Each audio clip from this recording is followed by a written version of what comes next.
Hi there. Hi friends. I'm Ellen Gormley. Welcome back to my channel. Today we are doing a read and stitch along with a symbol diagram from my book, Go Crochet Afghan Design Workbook. And I wanted to show you the Italian version of the book, which I don't read Italian, but that's the beauty of symbol diagrams. If you can read the symbol diagram, it doesn't matter what language the book is in because you can still follow the instructions.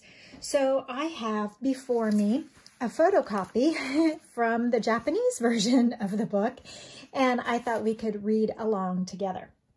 So here's what the motif looks like that we're doing today. I love ovals. I love them very much, and I think you might enjoy this different version of something easy that you can make. So I have a K-size hook, and I'm going to use 2 colors of yarn today, I believe. And we're going to start with the symbol diagram. Now, the symbol diagram, I put in the photocopier and enlarged it. So when you're doing a motif that's worked in rounds, you look toward the inside and look for the number 1. So here's the number 1, and I will count the ovals, which I'm sorry about the contrast here. 1, 2, 3, 4, 5, 6, 7, 8. So this indicates that we are going to chain 8. So this is the way we are headed. We know this is a double crochet because it has 1 hash mark.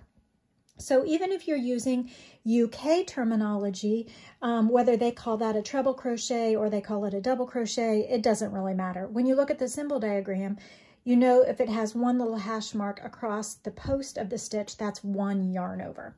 So we will start out with our first color and a K-size hook and chain 8. 3, 4, 5, 6, 7, 8. In the 4th chain from the hook, 1, 2, 3, 4, we're going to place 5 double crochets.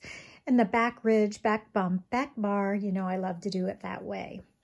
So when you count these 3 missed chains plus 5 double crochets, it is equal to 6 stitches, and we'll be doing the same on the other end of the chain. So there's 4, because you're counting the chain 3. As 1 stitch. 1, 2, 3, 4, 5, 6. Okay, and then we are going to double crochet 1 in each of the next 3 chains. So that makes 6, 7, 8, 9. Now in this final chain of our little beginning chain 8, we're going to place 6 double crochets all in that 1 stitch.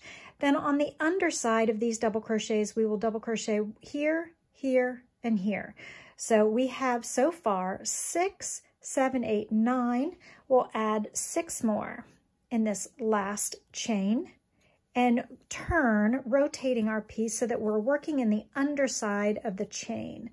So we're allowing these 6 double crochets to turn the corner. 3, 4, 5, 6. Then we have 3 remaining, 1 on the opposite, or the opposite of the last 3.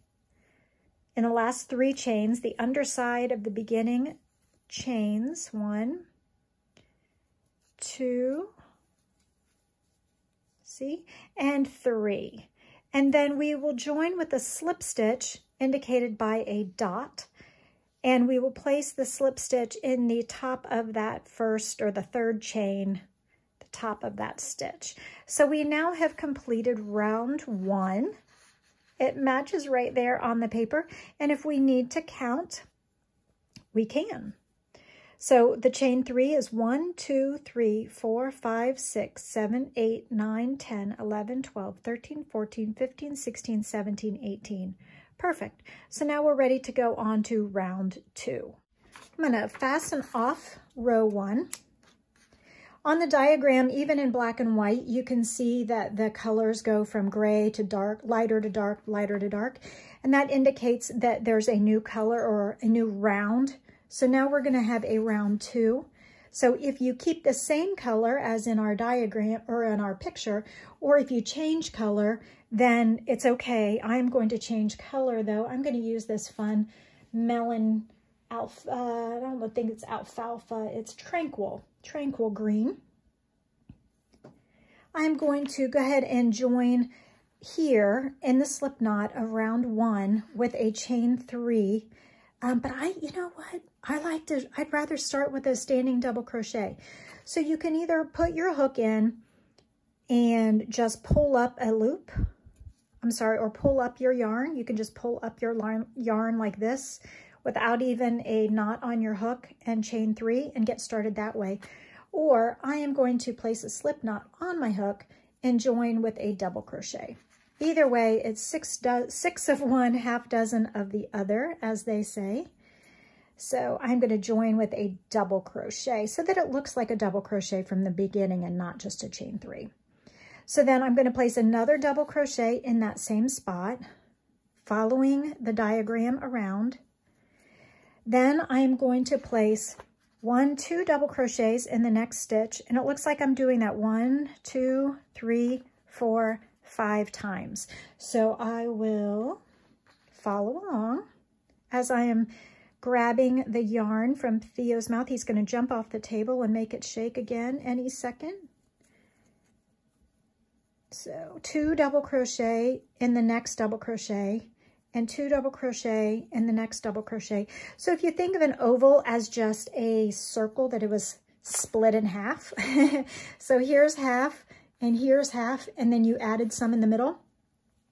You know, generally, you can look at my hat math or my flat circle video. My flat circle video will, tells you to place the increases equidistant around the circle, and usually row 2 is 2 stitches in each one. So we're kind of doing that here. There's 1, 2, 3, 4, 5. So we have 1 more to go. Grabbing some yarn from Theo. 2 in the next stitch. So this is where we are right here on the diagram with that final one. And here we're going to chain 2. 1, 2, 2 big long flat ovals. We're skipping those 3 stitches. 1, 2, we're skipping 1, 2, 3. And then in each of the next 1, 2, 3, 4, 5, 6, we're going to place 2 double crochets. And remember, I know they are double crochets because they have 1 yarn over, 1 little hash mark there. Theo likes this green yarn. This is Brava Knit Picks worsted weight yarn, and he really likes it. So I will be careful to keep it away from him. It's an acrylic yarn, so it's a very versatile yarn. And he is not a yarn snob like my previous cat, my Charlie cat before Theo was a yarn snob, and he only liked natural fibers. But Theo is not a yarn snob, and he understands that there is room in the yarn world for all fibers, which I tend to agree, Theo. Although I admit that it was convenient that Charlie used to ignore most of my yarn and only went after the good stuff, because then at least my acrylic had a fighting chance.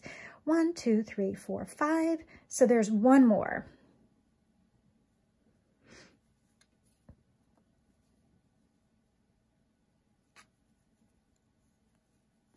I'm going to go ahead and work over this tail here. 1, 2. Theo. I might have to put him down. He's getting too frisky with my yarn. Okay, there you go, buddy.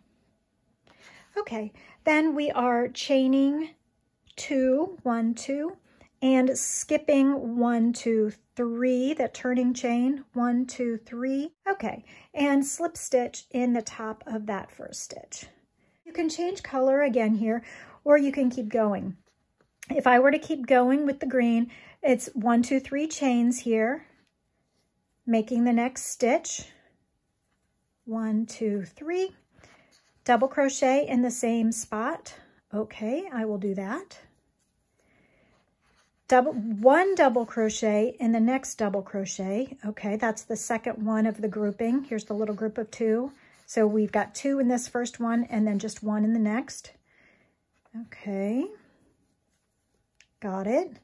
Then in this next group, we're doing 1 double crochet in the first half of this group of 2, and then 2 in the next. Okay, so that's 1 in the first half of that grouping, and then 2 in the next. And then this is probably where I would be like, let's look and see if there's a pattern here. There was not a pattern with this first one, but then this group, this group, this group, this group, and that group are all the same, with 1 double crochet in the first half of the group, and then 2 double crochets in the second stitch of the group. So that's going to be the pattern for the rest of this section. So I can now put my instructions aside for just a moment and just enjoy the process of 1 and then 2.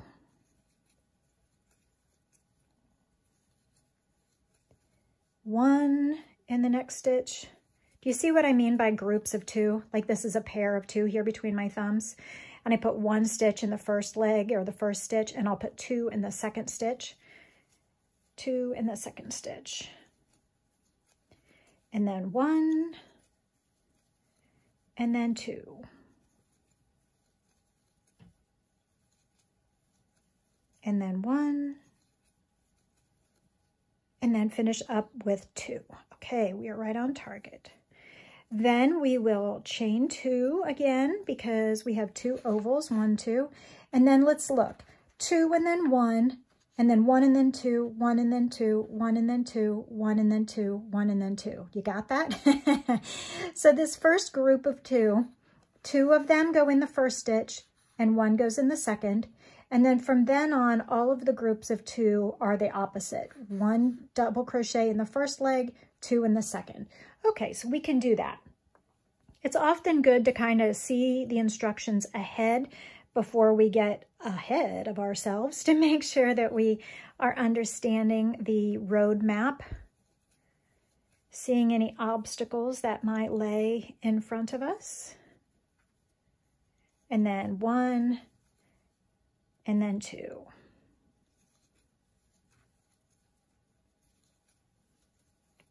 And then 1,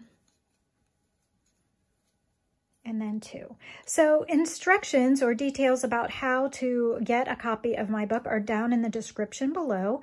Please subscribe to the channel, and you can see lots of different videos from this book, from my other books, One Skein Crochet, lots of Tunisian work, some live streams sometimes, some live learning that I hope to do about once a month. So keep an eye on the alerts. If you subscribe to the channel and hit the notifications bell, that should notify you when I go live and when I post something on the community page, like announcements, like the next live learning, which at the time of this recording, the next live learning is going to be August the 15th at like 1 o'clock in the afternoon Eastern.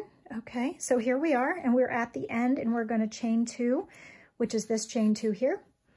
Oop, I dropped one when I pulled the hook out. And join with a slip stitch in the top of that chain 3. And I'm going to go ahead and change yarn because I feel like it. My little watermelon. Did you know with my name Ellen that I used to have a little boy tease me when I was a little girl, and he used to call me Ellen Smellin' Watermelon. Luckily, watermelon smells good. So maybe it wasn't so bad after all. Okay, so let's look at row 4. So round 4 turns the oval into the rectangle that can then be a very usable building block to make scarves or skirts or sweaters or capes or shawls or what cowl or whatever you want. So I'm going to go back to the pink because I feel like it. You totally could pick any colors you want. You can change color anytime you want. It's just going to change the look of things. Also, as I'm looking at the diagrams, I hope you can see, let's see if I don't have a Sharpie handy. You can see the little half moon here on the top of the stitch. The half moon here. That means that if you imagine this, the horizontal line is one bar of the stitch, one loop of the stitch, and the other half moon is the other loop of the stitch. You can imagine the stitches pulling those 2 loops away from each other, which means that the stitches in this case are worked in the back loop only of all the stitches around. Now, if the little half moon arc were upside down like a cup, then you would be working in the front loop. But this little moon, sun on the horizon, up mound is that we're working in the back loop only. So, okay, we're joining. I'm going to put 1, 2, 3, looks like 1, 2, 3 single crochets in the chain 2 space. 1, 2, 3. Now, working in the back loop only. Now, you don't have to work in the chains themselves. You just put them in the space. It's okay. Then working in the back loop only, we're going to single crochet in 1, 2. The plus or sign or the X is considered a single crochet in US terms. So single crochet, then half double crochet. That's the T with no yarn over. Pulling all the way through. Then we're doing double crochet in the next. Okay, then here it looks, all 3 of these stitches are in the same back loop only of the next stitch. Oh, let me pull my paper down. I'm so sorry. So did you see that? We're joining in the chain 2 space with 1, 2, 3 plus signs. That's 3 single crochet. Then single crochet in the back loop only of the next 2 stitches. 1, 2. Then a half double crochet. That's just the T in the next stitch.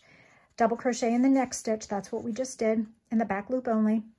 Then these 3 stitches are all pointing at the same back loop only, and so all 3 of them will go in the same stitch, and we have 1 yarn over, that's a double crochet, 2 yarn overs, that's a treble crochet, and a double. So double, treble, double, all in 1 stitch. And that's where we are now. So sorry about that, I got so carried away. Double, yarn over twice for a treble, yarn over once for a double. All in that makes that corner space. Then a double, that's got a hash mark there. It is okay to photocopy out of a book for the purpose of making the item.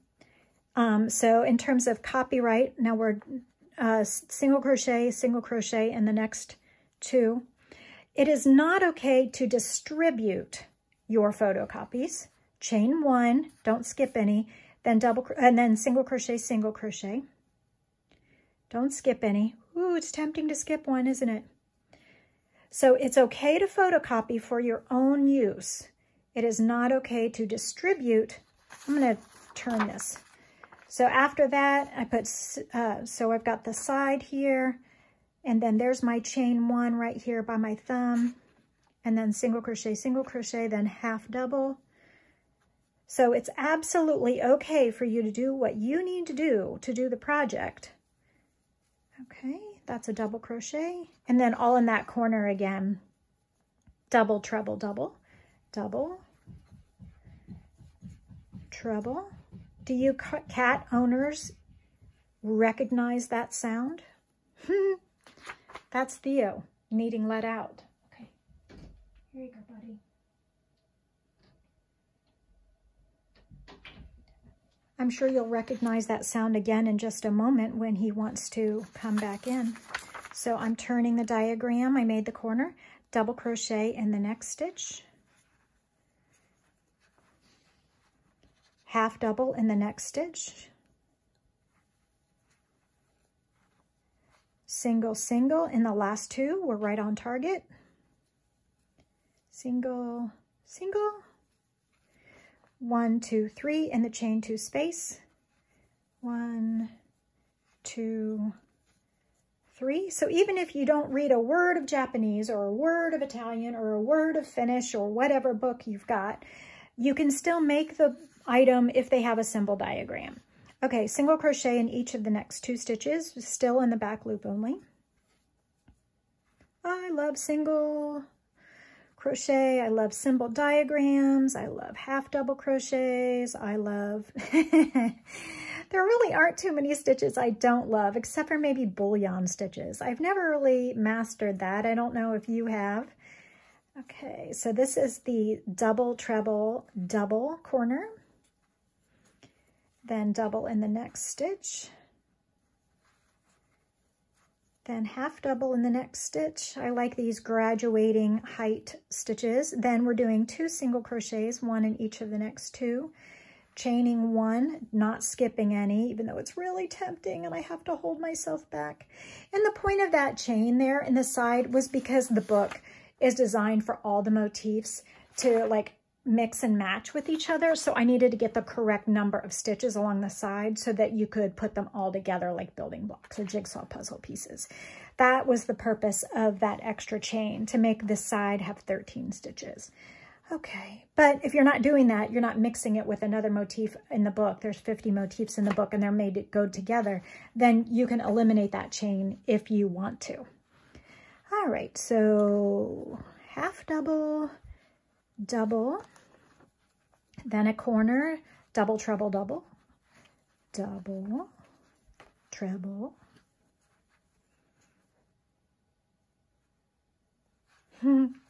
double. In the same stitch, we should have just a few left.